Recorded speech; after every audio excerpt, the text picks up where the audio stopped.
Hello and welcome to Achievers Hive, dear learners of IGNOU MS Psychology, Clinical Psychology, second में जिन students ने branch opt की है, easy notes का explanation उनके लिए चल रहा है। ये थर्ड पेपर है MPCE 013 और ये सेकेंड वीडियो है 13 का, यानी 13th जो पेपर है आपका कोड है जिसका थर्ड पेपर का, उसका ये सेकेंड वीडियो है। प्रीवियस वीडियो में हम बिहेवियर मॉडिफिकेशन टेक्निक्स तक कवर कर चुके हैं।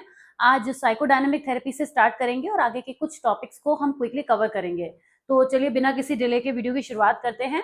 साइकोडायनेमिक थेरेपी के बारे में बात करेंगे और मैं काफी हद तक श्योर हूं कि जब हम साइकोडायनेमिक थेरेपी की बात करेंगे तो इससे जुड़े हुए सभी कॉन्सेप्ट्स के बारे में आप बहुत अच्छे से क्लियर होंगे।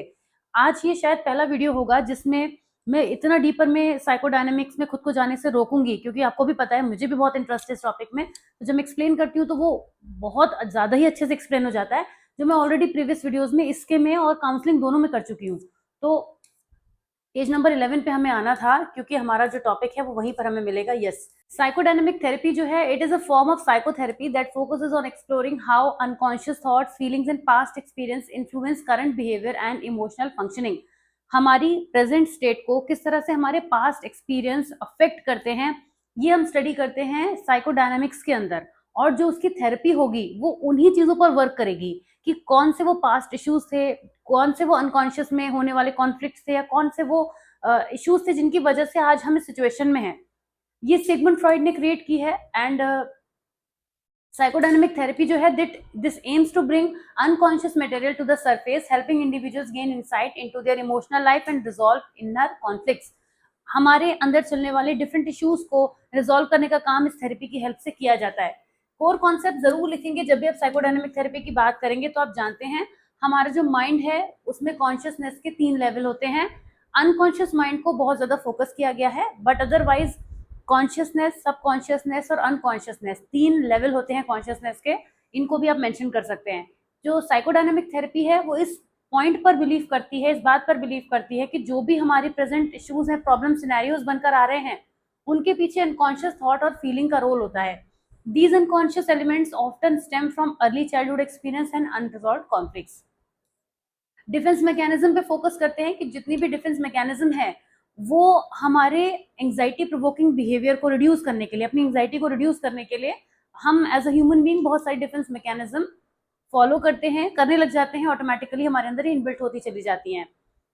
देन ट्रांसफरेंस का वो प्रोसेस होता है जब client consciously transfers their feeling and attitude from past relationship on to the therapist. जब कोई भी क्लाइंट अपने पास्ट के इश्यूज को अपने थेरेपिस्ट के ऊपर थ्रो करने की कोशिश करता है, तब उस प्रॉब्लम को हम ट्रांसफरेंस कहते हैं। इसमें कोई ऐसा बर्डनिंग वाली सिचुएशन नहीं होती है। The therapist is ready to accept all that burden of the client, तभी तो उन्हें पता चलेगा कि प्रॉब्लम कितनी सीरियस है। सेल्फ अवेयरनेस की बहुत जरूरत होती है, इनसाइट की भी जरूरत होती है। साइकोडायनेमिक थेरेपी इस चीज पे फोकस करती है कि अनकॉन्शियस थॉट्स और बिहेवियर्स पे हमें इनसाइट मिले। हर पर्सन को ये समझ हो, सूझबूझ हो उसके अंदर, वो ये समझ पाए कि मेरे इश्यूज आ कहाँ से रहे हैं, क्योंकि अल्टीमेटली लॉन्गर रन में अपने प्रॉब्लम्स को उसे खुद ही हैंडल करना है। अर्ली चाइल्डहुड एक्सपीरियंसेस की भी ये बात करती है कि साइकोडायनेमिक थेरेपी ये कहती है कि जो भी आज हम हैं वो हम अर्ली चाइल्डहुड एक्सपीरियंसेस की वजह से हैं। मीन्स जो हमने बचपन में देखा, अपने केयर गिवर्स के साथ जो हमारे रिलेशनशिप रहे, पेरेंट्स के साथ रहे, फैमिली के साथ रहे, जो भी चीजें हमने अपने आसपास देखी बचपन में, उन चीजों से ही हम आज ऐसे बन पाए हैं जैसे हम हैं। साइकोडायनेमिक थेरेपी में कौन कौन सी टेक्निक यूज होती हैं आपको पता है। फ्री एसोसिएशन एक टेक्निक होती है जिसमें जो क्लाइंट होता है उसके मन में जो भी थॉट्स आते हैं वो उनको फ्रीली एक्सप्रेस करता है, उसके ऊपर कोई बाउंडेशन नहीं होता है और ना ही उसको बीच में स्टॉप किया जाता है। तो फ्री एसोसिएशन की हेल्प से वो अपने अनकॉन्शियस थॉट्स को, फीलिंग्स को अनकवर कर पाता है। ड्रीम एनालिसिस, ड्रीम को भी बहुत इंपॉर्टेंस दी है सिगमंड फ्रॉइड ने, क्योंकि इनिशियली वो ड्रीम्स को इंटरप्रेट किया करते थे। अपने जो उनके पास क्लाइंट्स आते थे, पेशेंट्स आते थे, वो अपनी ड्रीम्स के बारे में उन्हें बताते थे और वो उन ड्रीम्स की हेल्प से ये बता पाते थे कि उनके साथ प्रेजेंट में जो इश्यूज हो रहे हैं उनका कनेक्शन कहाँ पर है। तो ड्रीम का एनालिसिस करना भी उन्होंने अपनी इस थेराप्यूटिक इंटरवेंशन में जोड़ा है कि जो भी सिंबॉलिक मीनिंग्स होते हैं ड्रीम के, उनका हमारे इमोशंस से या हमारे अंदर चल रही किसी भी तरीके के कॉन्फ्लिक्ट से डायरेक्ट रिलेशनशिप होता है। आपने अक्सर देखा होगा या एक्सपीरियंस किया होगा, देखा तो क्या ही होगा उसमें, लेकिन एक्सपीरियंस जरूर किया होगा कि कभी आप किसी डिफिकल्ट सिचुएशन में होते हैं तो उस टाइम पर आपकी जो नींद होती है वो उतने अच्छे से नहीं हो पाती, या फिर अगर आपको कोई सपने आते हैं तो वो उस सिचुएशन से जुड़े हुए भले ही ना हो, लेकिन कुछ एंग्जाइटी दे के जाएंगे आपको। कुछ भी ऐसा आप फील करेंगे जो आपको सपनों में डिफिकल्ट लग सकता है, तो कनेक्शन होता है। तो ड्रीम एनालिसिस के थ्रू वो जानने की कोशिश करते हैं, देन उनका इंटरप्रिटेशन करते हैं, जो भी क्लाइंट के थॉट फीलिंग बिहेवियर है उनको अंडरस्टैंड करके कि कहाँ पे इश्यू आ रहे हैं, और रिलेशनशिप को एक्सप्लोर भी किया जाता है। इस बात पर ये बहुत जोर देते हैं सिगमंड फ्रॉइड कि जो भी हमारे रिलेशनशिप्स है ना, वो हमारी पर्सनैलिटी को बिल्ड कर रहे हैं। आप अच्छे लोगों के बीच में हैं, अच्छे रिलेशनशिप्स आपके हैं घर में, फैमिली में, दोस्तों के साथ, किसी भी तरीके से, तो वो आपको एक हेल्दी माइंडसेट देंगे। और जितना आप नेगेटिव लोगों के साथ बैठेंगे, टॉक्सिसिटी में इन्वॉल्व रहेंगे, उतना ही आपके अंदर भी टॉक्सिसिटी आ जाएगी। साइकोडायनामिक थेरेपी कितनी इफेक्टिव है, इसके अगर हम बात करें तो ये बहुत सारी मेंटल हेल्थ कंडीशंस को इफेक्टिवली ट्रीट कर सकती है, जैसे कि डिप्रेशन, एंग्जाइटी, पर्सनालिटी डिसऑर्डर, कोई भी ट्रॉमा रिलेटेड इश्यूज होते हैं। और ये किसी भी पर्सन के डीपर इश्यूज को एक्सप्लोर करने में बहुत हेल्प करती है, क्योंकि पास्ट की बात करती है। पास्ट में आप कितना भी पीछे चलते चले जाइए, कोई रुकने की जगह नहीं मिलेगी आपको, मतलब आपको चलते ही जाना है, इश्यूज आपको मिलते ही जाएंगे। तो साइकोडायनामिक थेरेपी एक लॉन्ग टर्म थेरेपी होती है, इसको कभी भी शॉर्ट टर्म थेरेपी में काउंट नहीं किया जाता है, क्योंकि लंबा समय लेती है, लेकिन इसके जो रिजल्ट्स होते हैं वो बहुत अच्छे होते हैं, लॉन्ग लास्टिंग होते हैं, इफेक्टिव होते हैं। नेक्स्ट हमारा टॉपिक है अटैचमेंट बेस्ड इंटरवेंशन। ये नया हो सकता है आपके लिए, तो इसको पढ़ेंगे अच्छे से। अटैचमेंट बेस्ड इंटरवेंशन का मतलब ये हो गया कि ऐसा कोई भी कॉन्सेप्ट, ऐसा कोई भी इंटरवेंशन या कोई भी थेरेपी जिसमें हम लोगों के बीच के रिलेशनशिप पर बात करते हैं, वो भी अटैचमेंट बेस्ड। रिलेशनशिप तो कई तरीके के हो सकते हैं, कोई आपका दुश्मन भी हो सकता है, किसी को आप नापसंद भी करते हैं तो वो भी एक रिलेशनशिप बन जाता है, हेट का रिलेशनशिप बन जाता है। लेकिन हम बात करेंगे ऐसे रिलेशनशिप की जहां पर अटैचमेंट एक बेस होता है। अब कहाँ कहाँ पे अटैचमेंट बेस हो सकता है, आप सोचिए। सबसे पहले जब हम दुनिया में आते हैं तो हमारे आसपास कुछ केयर गिवर्स होते हैं।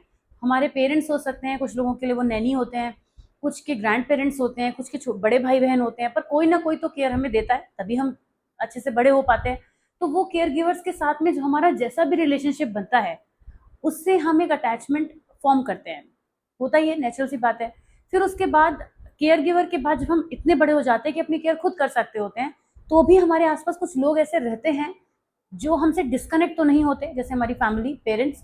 तो उनके साथ में भी हमारा रिलेशनशिप कैसा है। तो ये अटैचमेंट थ्योरी पर बेस्ड है, जो कि हमें ये बताता है कि जिस तरह के हमारे रिलेशनशिप होंगे, उसी तरीके की हमारी मेंटल हेल्थ होगी, उसी तरीके की हमारी पर्सनैलिटी होगी, उसी तरीके की चीजें लाइफ में आगे होंगी। So attachment based intervention are therapeutic approaches designed to address and improve the quality of attachment between individuals, particularly between children and their caregivers. These interventions are rooted in attachment theory developed by John Bowlby, which suggests that early relationship, इसको mark करती हूँ तो आप भी note करके चलिएगा, हालांकि notes में ही है ये सब कुछ। तो हम क्या बात कर रहे थे कि early relationship, particularly the bond between a child and their primary caregiver, influence emotional development, behavior and mental health throughout life. जो अर्ली रिलेशनशिप हैं वो पूरी लाइफ में हमारे रिलेशंस को या हमारी हेल्थ को, हमारी इमोशनल डेवलपमेंट को इम्पैक्ट करते हैं, ऐसा यहाँ पे कहा जाता है। Attachment based interventions aim to strengthen these early relationship and support the development of secure attachment. अगर ये इंटरवेंशन यूज किए जाए, अटैचमेंट बेस्ड इंटरवेंशन, तो ये इन रिलेशनशिप को स्ट्रेंथन करते हैं, और उसके साथ ही जो हमारा आगे चल के डेवलपमेंट होगा ना, उस पर भी इसका इम्पैक्ट आता है। क्या क्या अटैचमेंट थ्योरी के कोर कॉन्सेप्ट्स हैं, किन किन चीजों पर बेसिकली इसमें वर्क होता है या किन चीजों को इसमें हाईलाइट किया जाता है। अटैचमेंट बॉन्ड्स मतलब हमारा इमोशनल कनेक्शन जिसके भी साथ बन रहा है शुरुआत से, यानी चाइल्ड और केयरगिवर के बीच का जो इमोशनल कनेक्शन है, वो एक अटैचमेंट बॉन्ड होता है।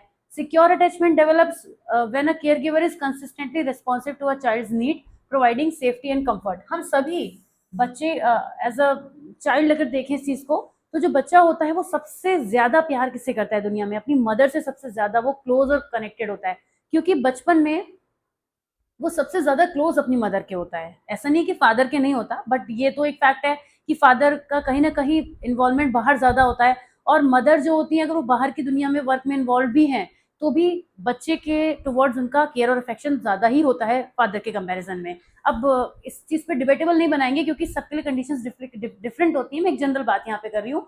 तो जो बच्चे की नीड होती है, उसको सेफ्टी और कंफर्ट प्रोवाइड करने वाली मदर होती है, तो केयर गिवर में वो मदर आ गई, तो उस बच्चे का जितना अच्छा सिक्योर अटैचमेंट यहाँ पे बनेगा, जितना अच्छा अटैचमेंट बॉन्ड मदर से होगा, उतना ही आगे चल के उसकी मेंटल हेल्थ में हमें अच्छी चीजें देखने को मिलेंगी। तो इस चीज पर ये वर्क करती है। आप सोचिए, एक मदर जो अपने बच्चों को, या कोई भी मदर जो अपने बच्चे को बहुत ज़्यादा केयर देती है, बहुत अफेक्शन देती है और शुरुआत से बहुत ध्यान रखती है, तो वो बच्चा जो होगा ना, उसके अंदर वो चीज़ें हमें देखने को मिलेंगी आगे चल के। Internal working models. These are mental representation of self and others that develop through early interactions. Secure attachment leads to positive self-esteem and trust in others. और अगर इनसिक्योर होंगे तो वो नेगेटिव सेल्फ कॉन्सेप्ट डेवलप कर देंगे। मतलब जिस बच्चे को अगर बचपन से मदर ना मिले, या कई बार ऐसा भी होता है, बहुत केसेस ऐसे सुनने में आते हैं, देखने में आते हैं, जहाँ पे पेरेंट्स ने अपने बच्चों को अपनी जॉब की वजह से या कुछ भी ऐसी वजह से बोर्डिंग में डाल दिया या अपने से दूर कर दिया किसी भी तरीके से। तो वो बच्चे जो होते हैं ना, उनको पेरेंट्स का प्यार नहीं मिल पाता, तो उनके मन में भी अपने पेरेंट्स के टुवर्ड धीरे धीरे आगे चल के वो फीलिंग डेवलप होती है कि हमारी इनसे डिस्टेंस है। तो वो जो क्लोजनेस है वो होनी चाहिए। इंटरनल वर्किंग मॉडल का मतलब ये हो गया कि जिस तरीके से चीज़ें बॉन्ड चलेगा उनका, उसी तरीके से चीज़ें आगे बेहतर चलेंगी। सिक्योर और इनसिक्योर अटैचमेंट दोनों तरीके के आप समझ ही रहे हैं कि सिक्योर में क्या होगा, सिक्योर में चीज़ें अच्छी देखने को मिलेंगी कि बच्चा जो है वो इमोशनली रेगुलेटेड रहेगा, हेल्दी इमोशनल रेगुलेशन उसके अंदर होगा, सोशल फंक्शनिंग अच्छी होगी। लेकिन जिनके अंदर इनसिक्योर अटैचमेंट होगा वो बिहेवियरल डिफिकल्टीज में आएंगे, anxiety, aggression, difficulty forming relationship. अभी यहाँ से मुझे केस याद आ रहा है एक पर्सन का।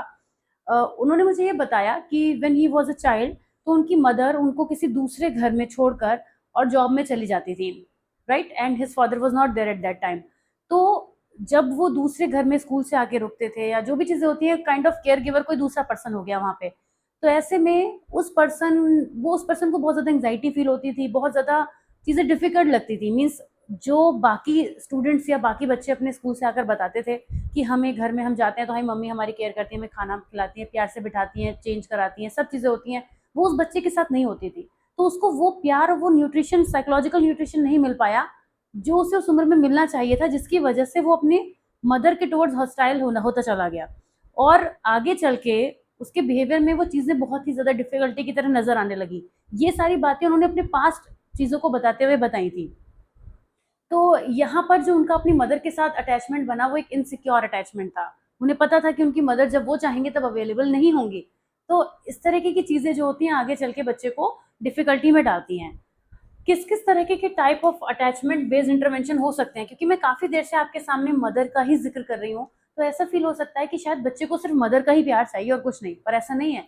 बहुत सारे यहाँ पे थेरेपीज होती हैं, जिसमें सबसे ऊपर तो देखिए आएगी वही जिसकी हम ज़्यादा बात कर रहे हैं, which is parent child interaction therapy. Parent child interaction therapy किस चीज़ पे फोकस करती है कि पेरेंट्स को इस तरीके की स्ट्रेटजीज सिखाना, टीचिंग देना, जिससे वो बहुत ही बेहतर तरीके से अपने बच्चे को रीइंफोर्स कर पाएँ। It emphasizes direct interaction where parents learn how to be more responsive and consistent with their child.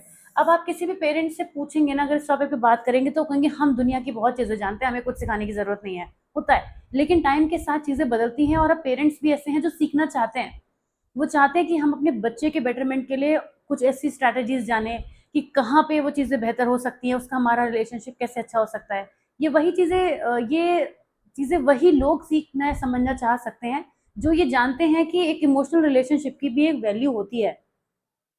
उसके बाद ये थोड़ी एक्सपेंड हो जाती है और बन जाती है अटैचमेंट बेस्ड फैमिली थेरेपी, क्योंकि फैमिली में बहुत सारे लोग होते हैं और ये भी ज़रूरी है कि सबका सबसे रिलेशनशिप अच्छा हो।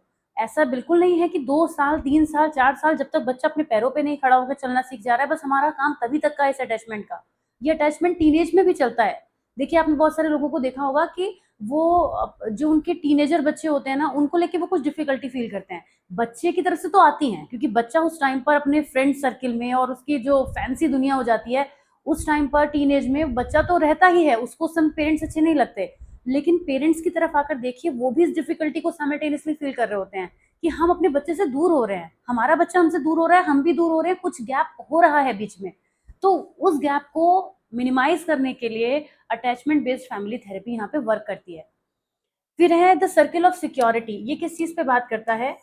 This intervention focuses on helping parents understand and meet their child's emotional needs by teaching them to recognize their child's signals of distress and respond appropriately. यहाँ पे सर्किल ऑफ सिक्योरिटी में पेरेंट्स को या care givers को ये सिखाया जाता है, ये बताया जाता है कि आपके बच्चे की इमोशनल नीड्स कहाँ पर हैं, क्या हैं, और वो क्यों नहीं फुलफिल हो पा रही हैं। तो ये सर्किल ऑफ सिक्योरिटी चलता है, जिसमें जो बच्चे के टुवर्ड्स जब वो उनका बिहेवियर बदलेगा तो बच्चा भी सिक्योर फील करेगा, और जब बच्चे का रिस्पॉन्स लौट कर आएगा तो पेरेंट्स भी सिक्योर फील करेंगे। तो इस तरीके से एक सर्किल ऑफ सिक्योरिटी चलता रहता है। Next is direct developmental psychotherapy, DDP जिसे कहते हैं। ये एक अटैचमेंट फोकस थेरेपी है that works with children and their caregiver, specially those who have experience trauma और डिसरप्टेड अटैचमेंट। ऐसा कोई भी बच्चा जिसने अपने पास्ट में किसी भी तरीके का ऐसा एक्सपीरियंस किया है, जिसने ट्रॉमा फील किया है, क्योंकि अब अगर किसी बच्चे ने बहुत कोई ट्रॉमेटिक एक्सपीरियंस रहा है उसके साथ में, उसके पेरेंट्स नहीं है, कोई भी बात है, तो उसे ऐसे छोड़ तो नहीं दिया जाएगा। अगर वो बच्चा टीचर की नज़र में आता है तो टीचर उसको उस थेरेपी के लिए आगे लेके जा सकते हैं, काउंसलर की हेल्प ले सकते हैं, या फिर पेरेंट्स भी अगर है, या उसके कोई और केयर गिवर हैं, रिलेटिव्स हैं, कोई भाई बहन है, कुछ कोई भी सिबलिंग्स हैं, फ्रेंड्स हैं, वो भी इसको हेल्प कर सकते हैं। तो इसकी हेल्प से क्या होता है, it helps creating a nurturing environment, जिसकी हेल्प से इमोशनल सिक्योरिटी और ट्रस्ट डेवलप होता है। नेक्स्ट है, इसी इंटरवेंशन में हम बात करेंगे, it is trauma focused cognitive behavioural therapy. ये ज्यादा फोकस करने लगती है ट्रॉमा रिलेटेड इश्यूज पर। अब ये थेरेपी केवल अटैचमेंट पे नहीं रहती, ये ट्रॉमा पर फोकस करते हुए काम करती है। तो trauma focus cognitive behavioural therapy में कॉग्निटिव बिहेवियरल थेरेपी के तो सारे कंपोनेंट्स होते ही हैं, बस ट्रॉमा को फोकस में रखा जाता है कि यानी कि कॉज पे वर्क किया जाता है। और जब कॉज पे वर्क किया जाएगा तो कोपिंग स्ट्रेटेजीज पे भी वर्क किया जाएगा, क्योंकि क्या वो वजह हैं जिनकी वजह से इतनी प्रॉब्लम बढ़ गई, और जब प्रॉब्लम बढ़ गई तो किस तरीके से उस प्रॉब्लम को रिजॉल्व किया जा सकता है, ये हम trauma focused cognitive behavioural therapy में देखते हैं। ठीक है, कितनी इफेक्टिव है ये अटैचमेंट बेस्ड इंटरवेंशन, कितने इफेक्टिव होते हैं? ये बहुत ज़्यादा इफेक्टिव होते हैं, क्योंकि अगर बच्चों के एंगल से देखें चीज़ों को, तो बच्चे बहुत ही ज़्यादा इमोशनली कई बार सफ़र करते हैं, और अगर आप उन्हें नहीं स्टडी कर पा रहे हैं, एज अ टीचर आप कर सकते हैं कि बच्चे जो हैं वो इमोशनली बहुत ज़्यादा डिफिकल्टीज में है, तो आप पेरेंट्स को अवेयर करा सकते हैं। टीचर जो होते हैं वो हमेशा एक बॉन्ड होते हैं, बच्चा स्कूल तो जाएगा ही, और सबसे ज़्यादा टीचर उन्हें ऑब्जर्व कर सकते हैं। इतना तो पेरेंट्स नहीं कर पाते हैं अपनी वर्किंग लाइफ की वजह से, लेकिन टीचर्स कर सकते हैं। तो टीचर सपोर्ट करते हैं पेरेंट्स को भी, और बच्चों को भी गाइड करते हैं कि कैसे इन डिफिकल्टीज से निकला जा सकता है। तो अटैचमेंट बेस्ड इंटरवेंशन का यूज काउंसलर की हेल्प से किया जा सकता है। तो इस तरीके से आप इसको डिस्क्राइब करेंगे और ये सारी चीजें लिखेंगे। नेक्स्ट टॉपिक है हमारा short term therapies and there characteristics.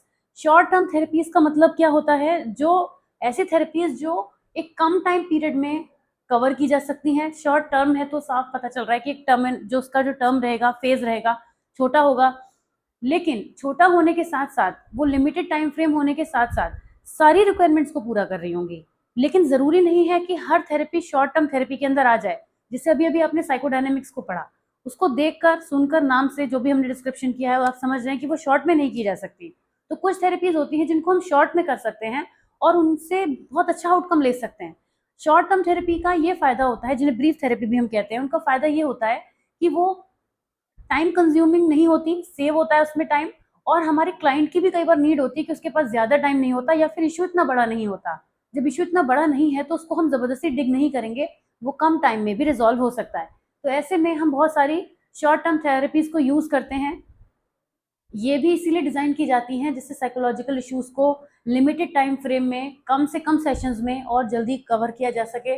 These therapies aim to provide quick targeted interventions to help clients achieve significant improve in a shorter period। जहाँ पर एक और लॉन्ग टर्म थेरेपीज जो होती हैं वो एक डीपर में हमें लेके जाती हैं, हिस्ट्री, केस हिस्ट्री, रिकॉर्ड्स, बहुत सारी चीज़ें।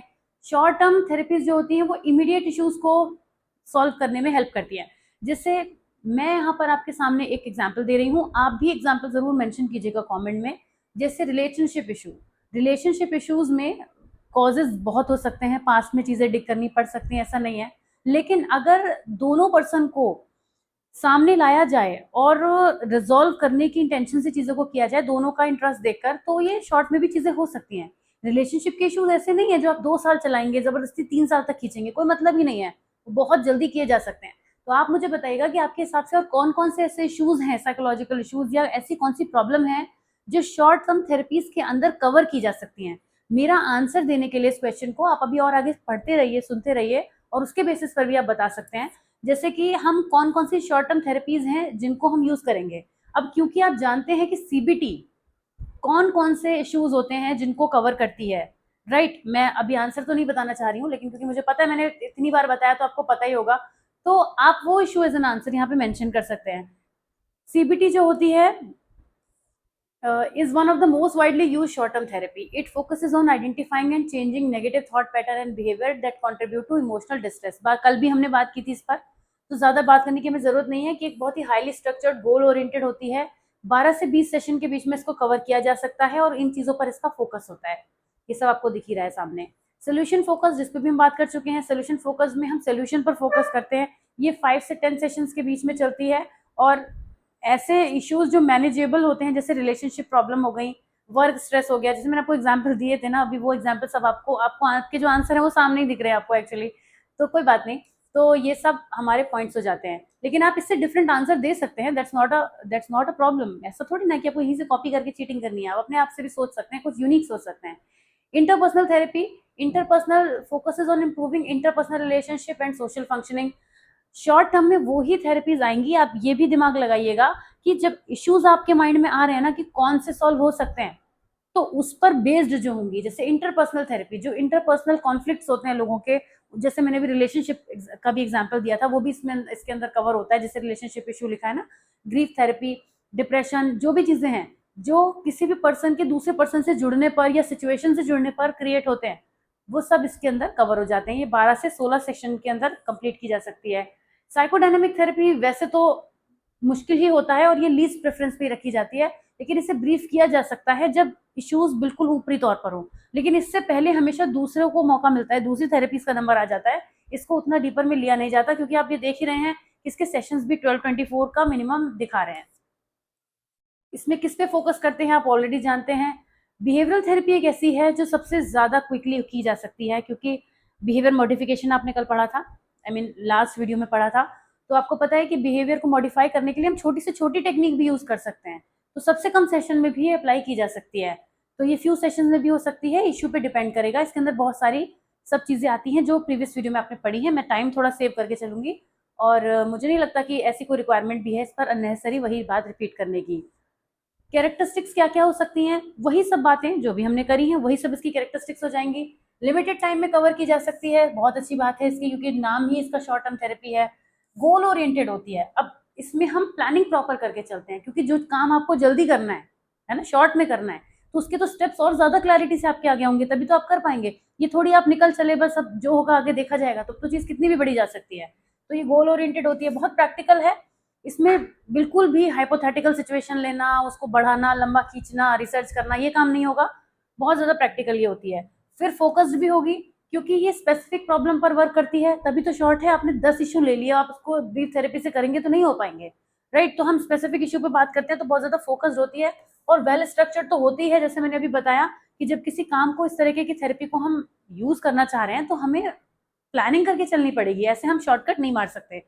तो एक इफेक्टिव ऑप्शन है क्लाइंट्स के लिए जो चाहते हैं कि लिमिटेड टाइम में उनकी जो प्रॉब्लम है वो रिजॉल्व हो जाए और उनको एक अच्छा ट्रीटमेंट मिल पाए।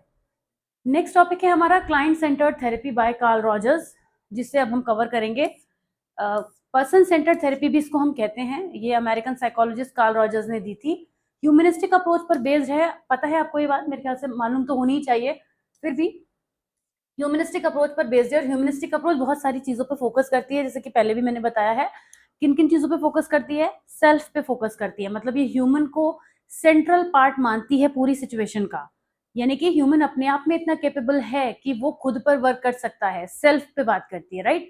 और इसके अलावा और भी बहुत सारे एस्पेक्ट्स हैं जिससे हमारी नीड्स पे ये बात करती है। ह्यूमनिस्टिक अप्रोच जो है पर्सन ही सेंटर्ड अप्रोच में रहता है, यानी पर्सन जो है वो सेंटर में रहता है किसी भी अप्रोच में ह्यूमनिस्टिक की, तो पर्सन ही मेन पर्सन है, यानी जो कुछ भी करना है वो पर्सन को खुद के लिए खुद करना है और लॉन्गर रन के लिए करना है, लॉन्गर रन के लिए। ऐसा नहीं कि वो चीजों को भी क्विकली निपटा दे और आगे ना कर पाए, अभी उसको हेल्प मिल जाए, डिपेंडेंसी कम होती है यहाँ पे। तो इसके कोर कॉन्सेप्ट्स में आप कुछ चीजें ऑलरेडी जानते हैं, जैसे अनकंडीशनल पॉजिटिव रिगार्ड क्या होता है, आई एम श्योर आपको पता होगा, 3 मार्कर में भी पूछा जाता है।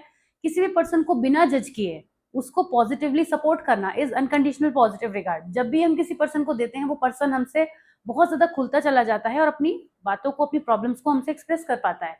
एम्पैथी, किसी दूसरे की प्रॉब्लम को इतना डीपली समझने की कोशिश करना जिससे वो आपकी खुद की प्रॉब्लम हो, उसमें इतना इन्वॉल्वमेंट आपका होगा तभी वो चीज दिखेगी, वरना अगर आप किसी भी पर्सन के साथ एक्टिंग करेंगे या फेक करेंगे तो एक पॉइंट के बाद वो भी समझ जाएगा कि आप उसकी प्रॉब्लम से एसोसिएट नहीं कर पा रहे हैं।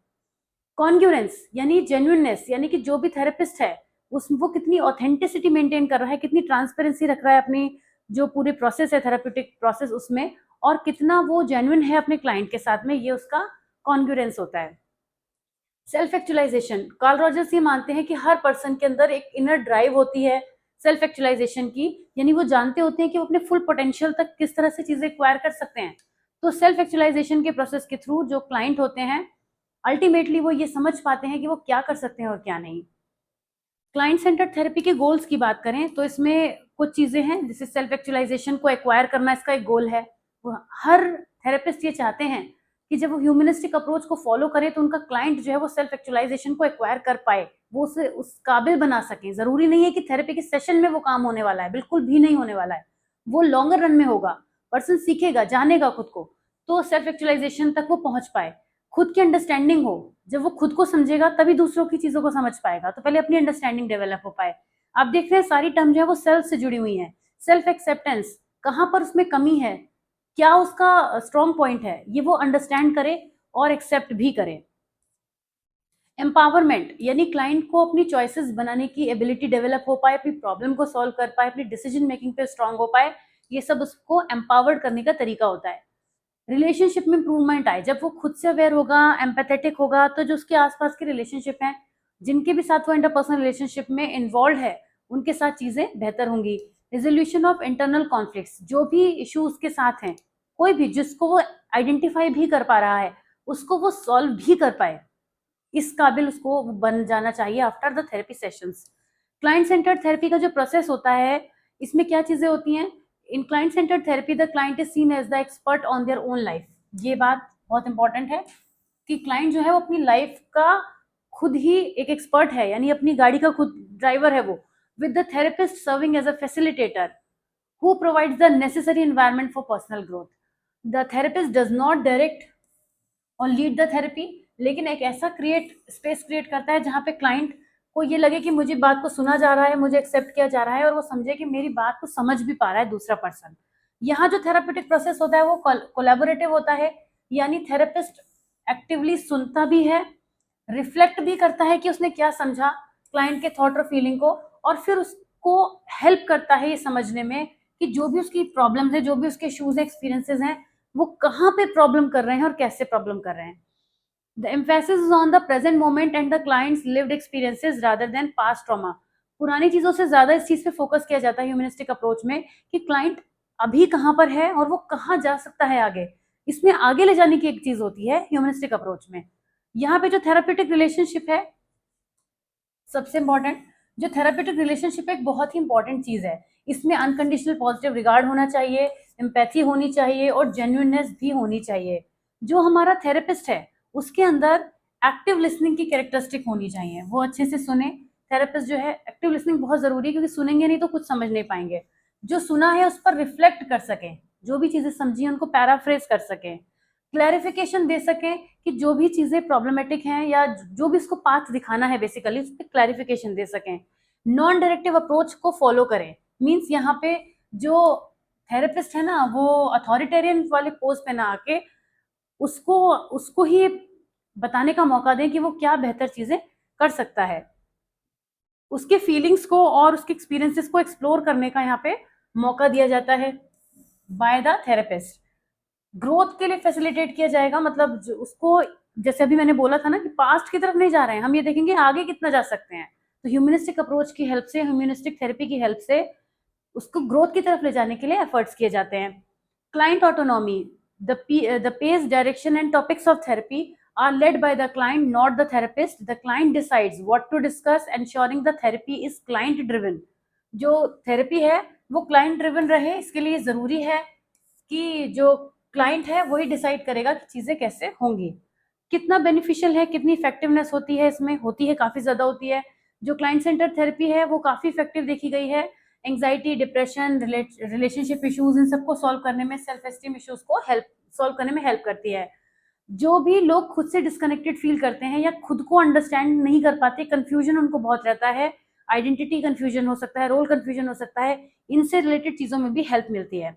ये एक ऐसी थेरेपी है जो सपोर्टिव रहती है, नॉन जजमेंटल एनवायरनमेंट प्रोवाइड कराती है और क्लाइंट को इस काबिल बनाती है कि वो अपने खुद के सॉल्यूशंस निकाल पाएँ आगे चलकर। तो एक बहुत ही ऑथेंटिक थेरेपी ये बन के निकल आती है। तो कुल मिला के बहुत सारी चीज़ें हैं, जितना आपने इसमें पढ़ा है, उसी को हम यहाँ पर समराइज़ कर देंगे इस वाली थेरेपी में। राइट, अब नेक्स्ट टॉपिक है हमारा इंटरपर्सनल थेरेपी, जिसे हम नेक्स्ट वीडियो से स्टार्ट करेंगे, क्योंकि इसमें भी हम आगे चीज़ें के बारे में बात करेंगे। इंपॉर्टेंट टॉपिक है, बहुत पूछा गया है।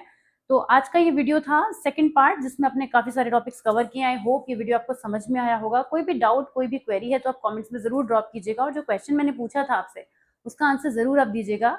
और मैं मिलती हूँ आपसे नेक्स्ट वीडियो में। Till then take very good care of yourself. Bye bye.